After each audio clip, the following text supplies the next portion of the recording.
Hello everyone, Treecks here and welcome back to F-Zero-X plus F-Zero-X expansion kit.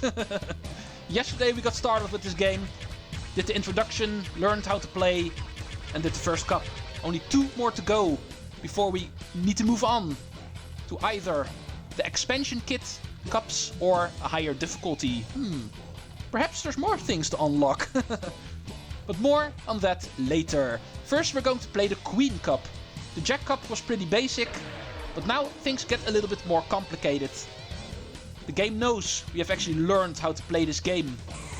If you're able to reach the Queen Cup, you know how to play the game. So more complex tracks actually become a thing now. However, beating the first cup on the first difficulty apparently does not unlock any new racers. You still only have the first 6 to choose from, which is not a bad thing, because 5 of these guys also still need to be shown off. Technically we already picked the Blue Falcon, so we're going to skip out on him. We're going to pick his rival from the first game. Of course, also still the rival in this game. The Samurai Goro. Japanese warrior, who's also a bounty hunter and always wants to be in the way of Captain Falcon. The American bounty hunter. But Samurai Goro and his Fire Stingray return from the first game, now in a beautiful 3D design. Let's go play Sector Alpha with him. Inverted loop. And therefore saying we get a half loop here. Driving upside down currently, as you can see. And then the track will actually go in a giant circle back to the finish line. Let's see if we can actually gain up on all of these guys before the second lap even begins. Novice, these guys aren't particularly fast, so here we go, successful. Before the first lap and we're already in first place. Oh, and that actually reminds me of something else I can talk about. As you might have noticed, whenever starting a Grand Prix, happened in the Jack Cup as well, but here too, you always begin on the final place. The first track of every single cup you will always begin on 30th place. And then your position on the next race will actually determine where you will start next time around. Because you might have noticed every single track last time I was able to win. And every single track I actually needed to start all the way from last place again. However, if you actually finish last place in a race, you will then start on first place in the next race. So the starting order of any race is actually the reversed order of the results of the race before that. Remember that. And therefore saying if you're not really that good in this game and finish a little bit lower, the next race you will actually get a little bit of a head start. You're allowed to start on a higher position in the next race. However, if you're someone like me and always like to win, especially on the lower difficulties, you're going to have to start from last place in the race after that. And speaking of next race, let's move on with the next one. Red Canyon multi-jump. Also returning from the first game. Red Canyon is once again present in this game. However, this time in a beautiful 3D venue. And I must add, this is actually one of my favorite tracks in this game. Allow me to show you off why. I already talked about jumping in Port Town a little bit. I really love jumping, especially since you can rack up your speed to crazy high numbers if you do it correctly. And you can already see it a little bit. This course is nothing but jumping all the time. Just add a couple of dash plates and this track becomes a joy to play. Especially whenever the booster comes in. So let's go see how fast we can go. Let's keep our speed over 1000 kilometers during this entire thing. It's so easy to actually perform. But we can use our double tap trick in order to keep our speeds in the turns. Not just good in order to kill your opponent, but it's also good to prevent your speed from getting killed. Whenever taking turns in this game.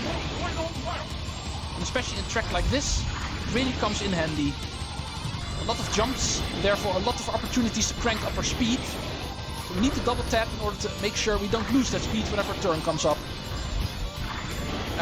Although not fully able to prevent the slipping from happening. But trust me, if you just take the turn normally and don't double tap or brake, the slipping would be much worse. But this way we can actually get a pretty good time in this track. And the competition was nowhere to be found. So, oh interesting, Jody Summer, who I picked last time, is now my rival. Let's move on to the first repeat venue in this game. Devil's Forest, number 2. Up and down. Comparable to the track we did before this one, because here we also have a little bit of a multi-jump. Only here it works a little bit differently. First we get this awesome banked 270 degrees turn, which is always a party to go through. But then the next multi-jump section begins, this one. But I missed every single one of them. Stupid computer players. In that case, I'll just ignore you and hopefully in the next track I'm able to get a lot of you. The next track is actually really suited for killing a lot of computer players if you're interested, so... Oh, hello. What are you guys doing? I thought it was Novice. Not too sure why you're so fast suddenly. But you're also really quick at dying. Pretty sure these guys are not my set rivals. Samurai Goro actually has a story connection to Captain Falcon, so he should be my rival. But I have not seen him at all yet during all of these races. It seems I'm going a little bit too quick for the rubber banding. Okay, here's the other one, Antonio Gustor. He's actually also related to the story to Samurai Goro. Because Samurai Goro used to be the leader of a gang of thieves. And Antonio Gustor, the one who's currently in second place, he used to be part of that, but Goro actually betrayed him at some point, and that's why he's now his rival. He is able to keep up with me. I saw him at Sector Alpha as well, but Captain Falcon should also be a rival for Samurai Goro. But him we have not seen yet. But it could also be the case that he's simply not my rival. Like I said, it's 2 or 3 people who actually function as rivals, and on the lower difficulty it's always 2. So perhaps Falcon is just not part of my rival set this time around. But anyway, let's go to Mute City 2. This course is very technical, so... But because of the compact racing that actually takes place here, it's a really fun track to try to kill a lot of your opponents. Like my rival Antonio, for instance. Bye, Antonio. I always love it when they group together. Let's go with a killing spree here. Oh, here I see a blinking vehicle. Whenever a machine is very close to being out of energy, they will actually start blinking red. So you can use that as an indication to see whether someone's close to dying. Of course, it applies to yourself as well. You might have seen it a couple of times already. The moment I boosted myself empty. The moment you're close to dying, it will actually start flashing red, as a warning you might say. But you can also see it on the computer players, whenever they get low energy. So, after having a lot of fun, let's go finish off this course quickly. I'd like to try to cover 2 cups in this episode, so I can't waste too much time on this one. I'd like to try to get the King Cup in this episode as well. Something I might not be able to do every single episode, because the length of the cups, especially with the later ones, whenever the tracks become a lot longer, I'm probably not able to get them into 20-30 minute episodes. So for the later cups I'm pretty sure I need to focus on 1 cup per episode in order to cover it during the Let's Play. These early cups, especially the Jack and the Queen Cup, where the tracks are a little bit easier and shorter, I sometimes might be able to actually get 2 of them in 1 episode. But we'll see how it goes. We'll see how our timer actually looks the moment we're done finishing a cup. And then we can decide whether we continue. And speaking of continuing, let's go do that on Quick Turn, which is a very narrow course, and therefore putting it on acceleration a little bit is not a bad thing here. And you can already see on the mini-map that this is a very compact track, and therefore also pretty difficult to perform. Comparable to Mute City just now, also a very technical course. If you don't know the ins and outs of how the racing works in this game yet, this track might give you trouble a little bit. Probably the first track in this game that actually becomes somewhat difficult because of the narrow cornering here. This is a track where it's really difficult to actually get to high speed. There's way too many parts in this track where the speed actually gets broken. And I saw someone fell. Yeah, whenever people start falling off the tracks, computer players do that on their own as well. You don't always have to help them. Especially when the tracks become a little bit more difficult, computer players sometimes have a tendency to retire from the track. One of them actually just fell. That's the reason why we have 29 racers right now. And me not having a star. This time around it was not my fault. So, even the computer players start proving that this is the first little bit more tricky track. Someone fell on their own. We just need to make sure we don't fall ourselves, because of course we are not allowed to fall. Then we need to retry. But let's make sure that does not happen, because we have one more track to do, Whiteland, also returning. And interesting is the fact that in the first game, Whiteland was also the final track of the second cup. This time around again. And this is just like Big Blue, also a pretty difficult track for this early in the game. I'm going to show you why. It's very crowded here. This is asking me to actually do my spin attack.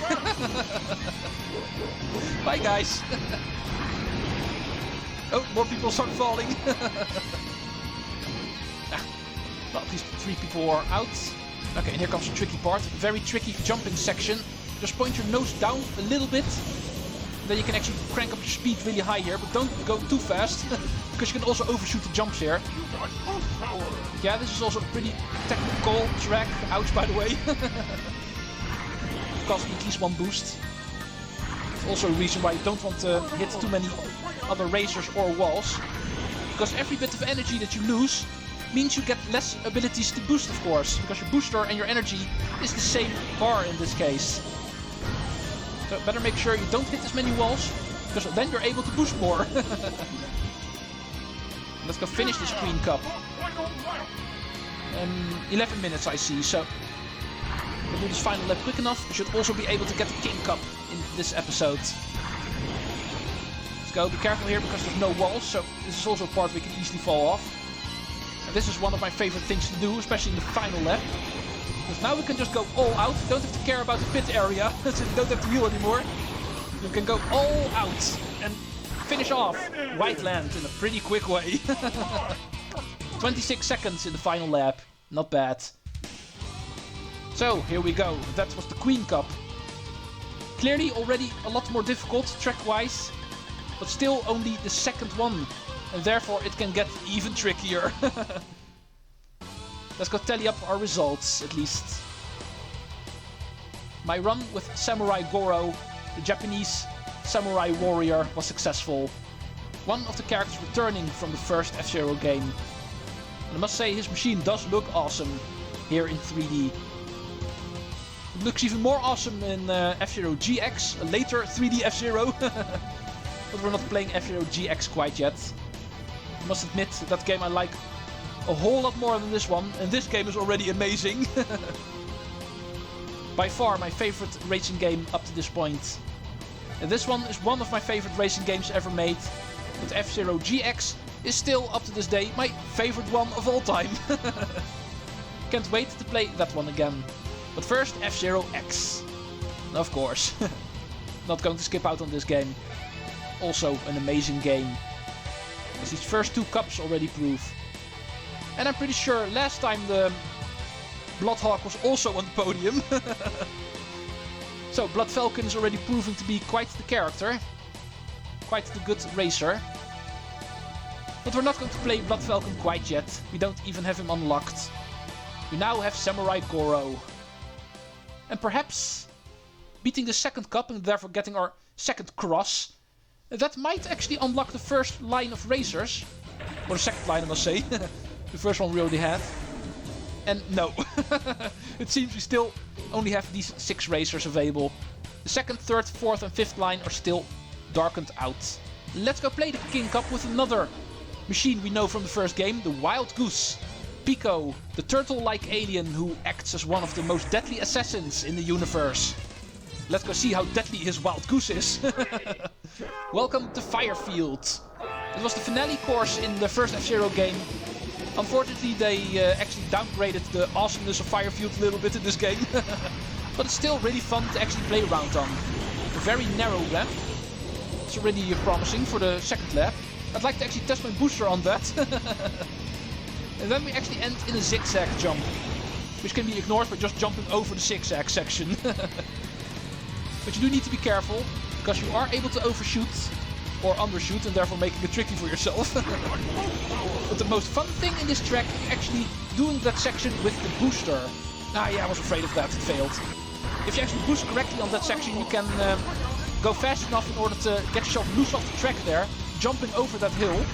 And if you go fast enough, the rubber banding of the computer players will make them go too fast and therefore overshooting the jump, and they will start falling out.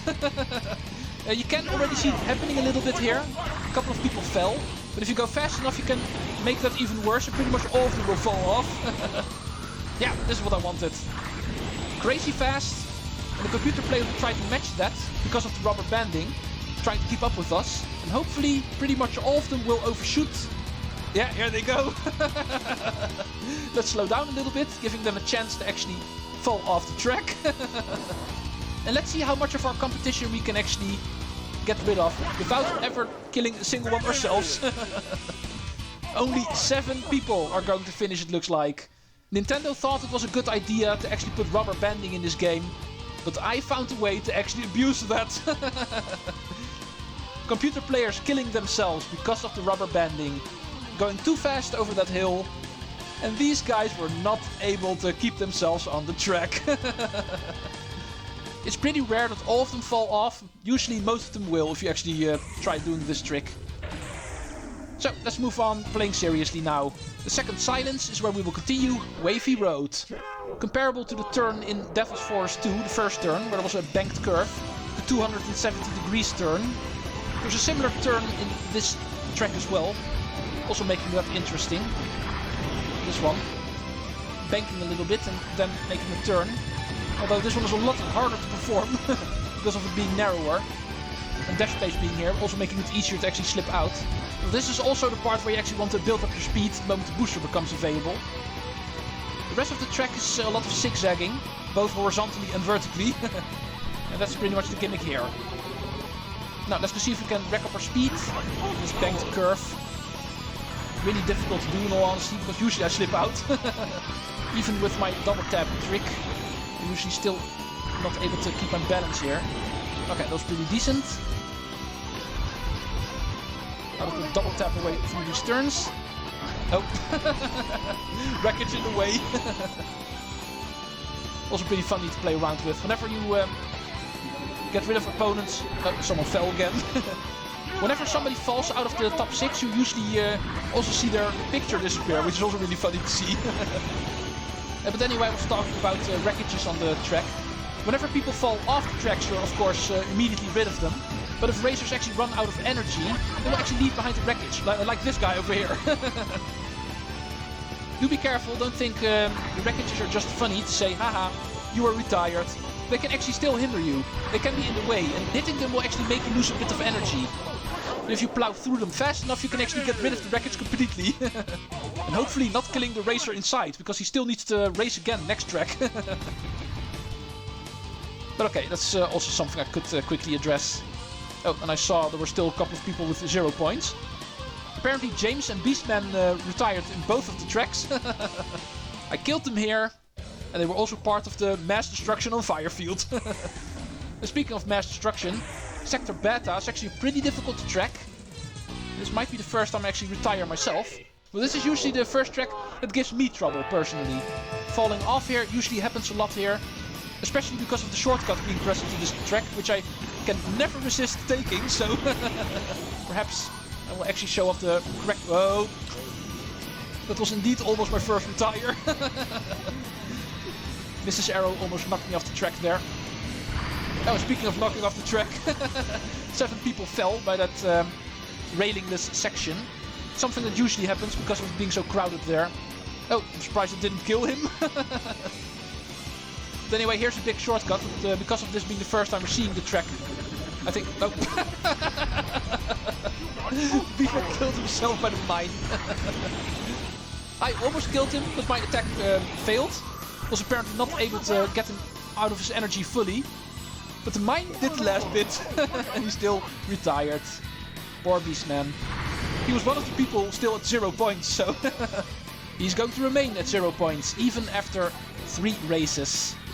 Perhaps I might even be able to make him finish with 0 points entirely, even after 6 tracks. Might be able to try that. But anyway, as you can see, there's mines here, also something I did not address yet, because of too many other things happening. But that's also an obstacle that gets added at this point. mines. Will jump up a little bit if you actually hit them, but they will also cost you energy, like Beastman proved in the first lap. You do need to be careful for them. But their jumping can also be handy sometimes, but not in this track. So in this track I would suggest actually ignoring them. And speaking of ignoring, I think I'm going to ignore the shortcut here still. Just safely make our way to the finish. Both of the arrows on my toe. Super Arrow and Mrs. Arrow. Husband and wife, by the way. It's also the reason why their machines look so similar. Interesting that they actually finished second and third. More on these two later. We're currently racing Pico. And we're racing Red Canyon 2, Slimline. We've seen tracks where the track actually becomes really narrow more often. But this time around it's actually going to be a true track gimmick. Really narrow tracks. Also a heavy for actually killing people because of it being so narrow. These guys actually have a tendency to group together. And therefore killing them is also something nice you can do. Try to kill Super Arrow. You're not allowed to get second place in my races, Super Arrow.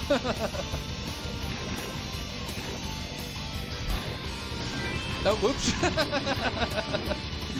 Yeah, that's a little bit of extra effect that comes with taking your turns with a double tap. The double tap is of course still also your attack, so if you double tap through the turns and somebody gets in your way, you can kill them accidentally.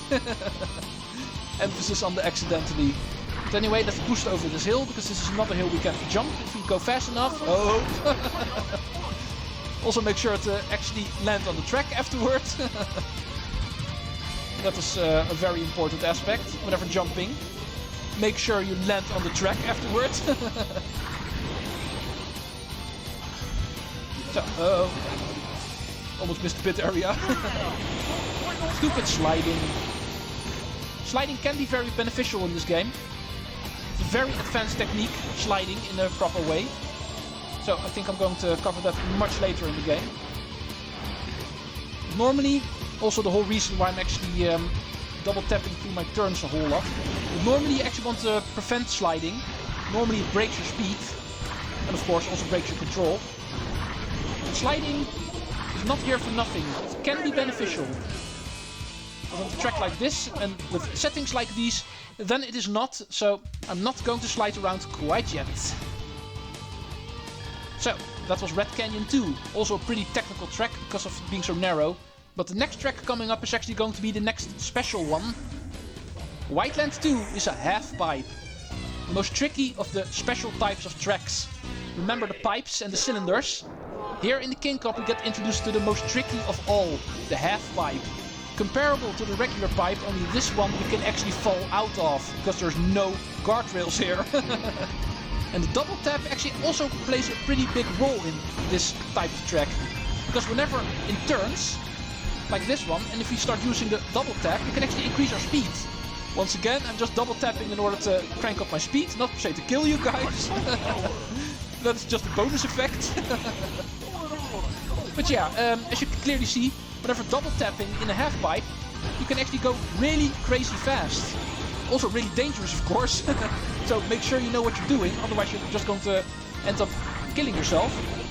But for some weird reason, the double tap feature in a turn in a half pipe will actually speed you up. And yeah, that is also something I can never resist doing. It is rather dangerous, so don't be surprised if you fall out of the half pipe most of the time if you start doing this. But it's a really neat trick to use. And also make winning the race, if you're able to perform it correctly, really easy. Because it is pretty obvious the computer players are not able to keep up with you if you start doing it like this. So, oh yeah, I forgot about Beastman. Well, anyway, he got some points now. Does not matter. Something I can always try to do later. Let's move on to Mute City 3, Jumps of Doom. And what's interesting about this track is the fact that it's actually flat, like an original F-Zero track. Just watch how this one goes. Unlike all of the other ones where we played around with the 3D a lot, this one is just as flat as all of the other tracks in the first F-Zero game.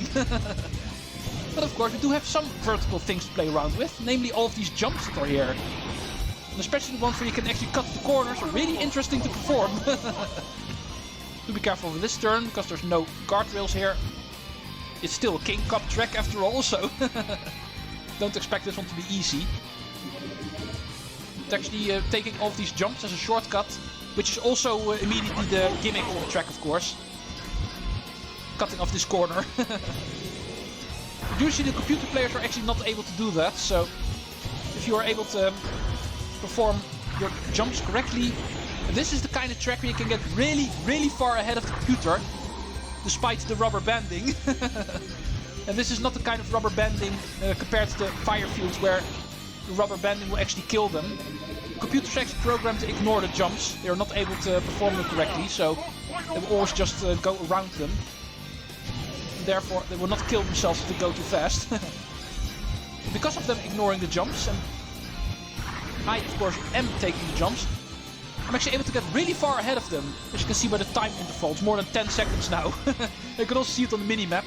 The blue dot, that actually indicates the first computer player on the track, is really far behind me. Really awesome to actually try to get as far as possible ahead of the computer players in this track. So, now that we know the tracks of the King Cup, it's actually time to tally up our results. And next time play it more seriously because of the better computer players. This was the first and only appearance of Pico during the Let's Play, at least when it comes to me playing as him. That was the King Cup on Novice. And it looks like we finally have a cup where the Bloodhawk is not on the podium. We've seen plenty of him already. But anyway, 1800 kilometers per hour because of the jump on fire fields. Very high numbers. It's also something we can do in Sector Beta, but I actually decided to skip out on it this time. But next time I will. Another jump on Red Canyon 2. Yeah, it's actually mostly the jumps in stages where you can get the highest speeds, not per se the boosting and getting dash plates. Usually jumps give you the highest speeds. So, after jumping a lot and killing a little bit, only 8 stars, but I was not focusing on killing my opponents this time around. Perhaps I'll do that on standard whenever we go over the tracks again. Then we know most of them, so we can actually start focusing on other things. Perhaps then I can actually try to get as many stars as possible in one of the cups. For now, we still have a little bit too much explaining to do, even here on this third cup. But Pico here was at least successful in winning it. So let's get this image in the fireworks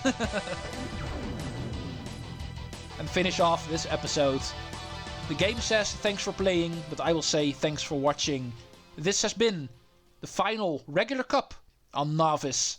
How we will continue, we will find out next time. Treecks out.